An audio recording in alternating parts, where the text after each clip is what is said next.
دیکھو بابا جی، انصاف چاہیے تو وہاں جانا پڑے گا، کیونکہ لوہے کو لوہا کاٹتا ہے۔ جس نے تمہاری بیٹی کے ساتھ زیادتی کی ہے اسے دلاور خان سپورٹ کر رہا ہے، اور دلاور خان کے ہوتے ہوئے تمہاری مدد پولیس بھی نہیں کرے گی۔ پھر ایک عام انسان سے اس معاملے میں انصاف کی امید لگانا فضول ترین سوچ ہے۔ اب تم سوچ لو، تمہیں اپنی بیٹی کے لیے انصاف چاہیے یا پھر باقی سب کی طرح تم بھی لبوں کو سی کر زندگی گزارنا چاہتے ہو؟ اپنی طرف سے سمجھا کر اس نے آخری فیصلے کا حق بوڑھے آدمی کے سپرد کر دیا۔ لیکن ہمیں ہمایوں گوڑ تک کوئی جانے نہیں دے گا۔ آپ کو اور آپ کی بیٹی کو ہمایوں گوڑ تک پہنچانا میرا کام ہے۔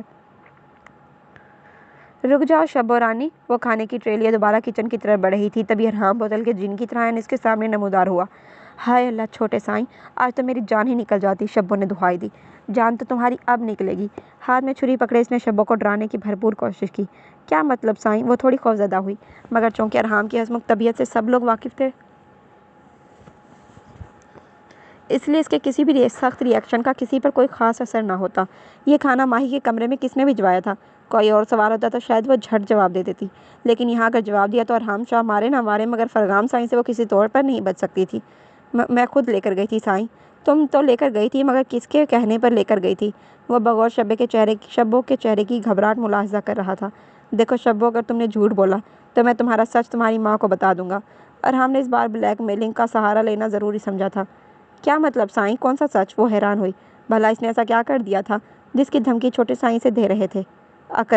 اکرم کے بارے میں تمہاری ماں کو بتا دوں گا۔ کل تم مجھ سے ملنے نہر والی پل پر گئی تھی۔ ارحام نے تو جیسے اس کے سر پر بم پھوڑ دیا تھا۔ میں سے کام سے نہیں چلے گا۔ تمہاری اماں نے منع کیا تھا کہ جب تک شادی نہیں ہو جاتی تم نے اکرم سے نہیں ملنا، پھر بھی تم اس سے ملنے چوری چوری گئی۔ اب تمہاری ماں کو جب یہ بات پتہ چلے گی تو مجھے بتانے کی ضرورت نہیں ہے کہ تمہارے ساتھ کیا کیا ہوگا۔ آسمان کی طرف منہ کر کے وہ شبو کو آنے والے وقت کی سنگینی کا احساس دلانے کی کوشش کر رہا تھا۔ دیکھیں سائیں، آپ بات سمجھنے کی کوشش کریں، میں آپ کو کچھ نہیں بتا سکتی۔ وہ روحانسی ہوئی۔ لیکن میں تمہاری ماں کو سب کچھ بتا سکتا ہوں۔ اس کی حالت دیکھ کر ارحام کو اب مزہ آنے لگا تھا۔ ایسا مت کریں سائیں۔ آخرکار وہ منت سماجت پر اتر آئی تھی۔ میں ایسا کیوں نہ کروں؟ کوئی تو وجہ ہونی چاہیے۔ اگر تم مجھے میرے سوالوں کے صحیح جواب دو گی تو ہو سکتا ہے میں کسی کو کچھ نہ بتاؤں۔ فرغام سائیں مجھے جان سے مار دیں گے، وہ منمنائی۔ اگر نہ بتائے تو تمہاری ماں تمہیں جان سے مار دے گی۔ تم نے میرا بہت ٹائم ضائع کر دیا ہے، بس اب مجھے تمہاری ماں کے پاس جانا چاہیے۔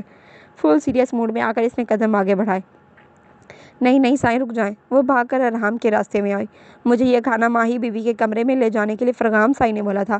مرتی کیا نہ کرتی، آخرکار سچ بولنا ہی پڑا۔ اچھا، کھانا لے جانے کے بعد کیا وہ خود بھی ان کے کمرے میں گئے تھے؟ ہاں گئے تھے۔ سر جھکا کر ایسے جواب دیا گیا جیسے وہ کوئی اعتراف جرم کر رہی ہو۔ کیا کیا باتیں ہوئی ان دونوں کے درمیان؟ وہ سب مجھے نہیں معلوم۔ شبو کو دوسروں کی باتیں سننے کی عادت نہیں ہے، اور فرغام سائیں کی باتیں سن کر میں نے اپنی موت تھوڑی بلوانی ہے۔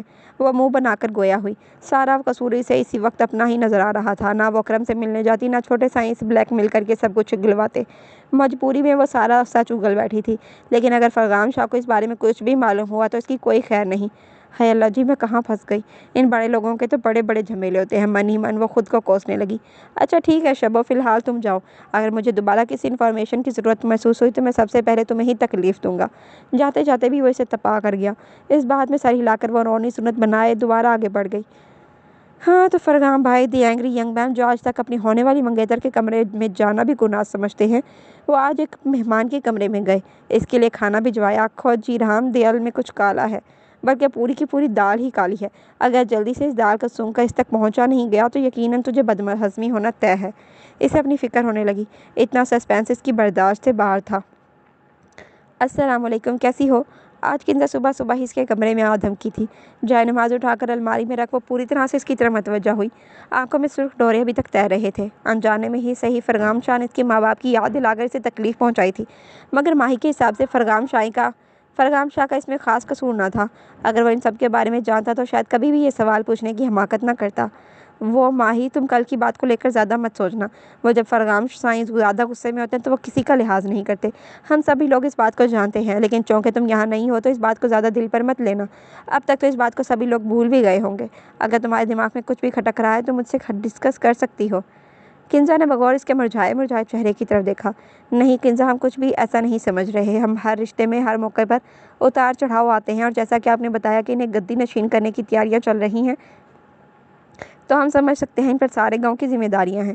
وہ دھیما سا مسکرائے تو کنزا نے بھی سکھ کا سانس لیا۔ شکر ہے اس نے کچھ ایسا ویسا نہیں سمجھا، ورنہ ساری عزت کا کچرا ہو جاتا۔ اچھا چلو، آج ہم ناشتے کے بعد ڈیرے اور زمینوں پر گھومنے جا رہے ہیں۔ وہ شدت سے چہکی تو ماہی بس مسکرا پائی۔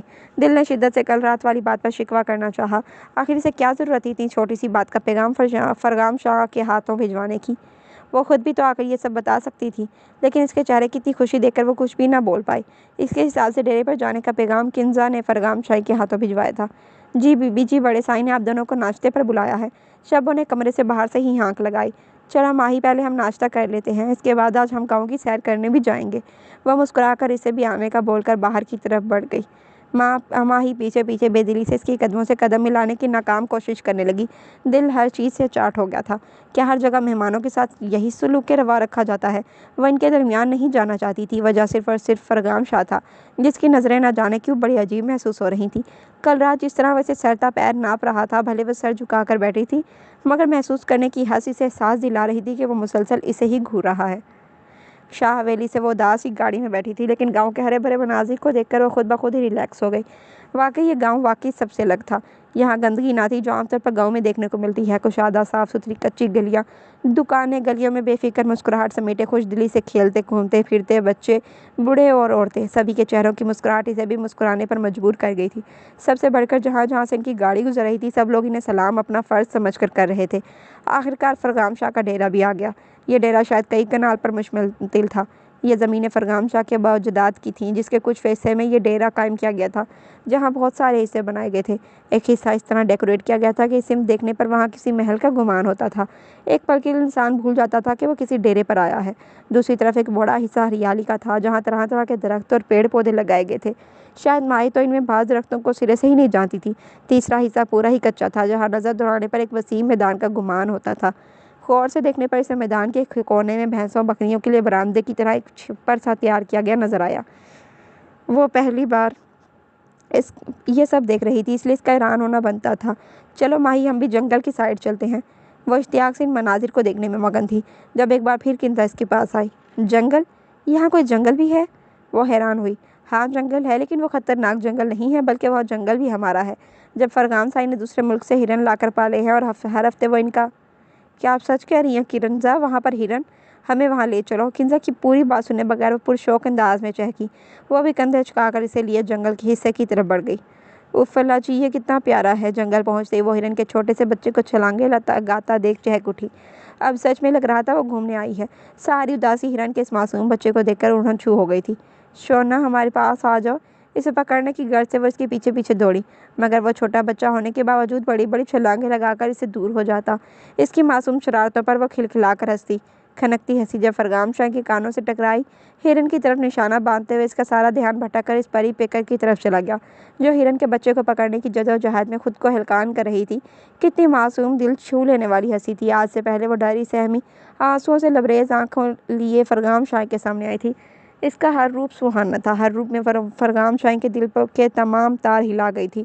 لیکن آج اس کھنکتی ہنسی نے جو جادو چلایا تھا، شاید اس سے پہلے دل نے کبھی اس طرح عجیب و غریب انداز میں ٹھیکلیاں نہیں کی تھی۔